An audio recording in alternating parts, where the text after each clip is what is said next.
Hi girls, hi fans, hi everyone. فيديو النهاردة هو فيديو 3 في 1. هنعرف مع بعض ازاي نتمرن على التحدث باللغة الإنجليزية من خلال حاجات احنا بنعملها بشكل شبه يومي. هنعرف كلمات جديدة بالإنجليش متعلقة بالشرابات. وتالت حاجة هنعرف مع بعض ازاي نطبق أي شراب بمنتهى السهولة وبطريقة حلوة. First of all, أول حاجة we're going to flatten the pair of socks. أول حاجة هنفرد الفردتين. pair of socks يعني فردتين. pair of socks يعني فردتين. one sock يعني فردة واحدة. we're gonna flatten it like this. هنفردها كده اهو. flip it وهنقلبها ونتأكد and make sure that the heels are also flattened. وهنتأكد كمان إن الكعب كمان مفرود.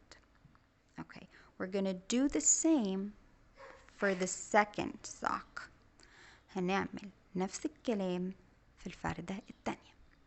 We're gonna put it on each other. هنحطهم كده فوق بعض and make sure the ends meet. ونتأكد إن الأطراف ملامسة بعضها and also وكمان openings الفتحات. Okay, like this. We're gonna fold this side. نطبق الجهة دي and put the toe side وهنحط الطرف بتاع صوابع الرجل in one opening في فتحة واحدة بس like this كده اهو.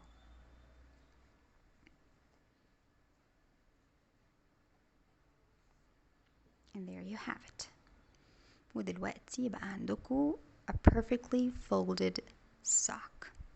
دلوقتي بقى عندكم شراب متطبق بطريقة حلوة جدا. يا رب تكونوا استفدتوا من فيديو النهاردة، ولحد ما اشوفكم مرة جاية اتمنى ليكم كل خير. باي.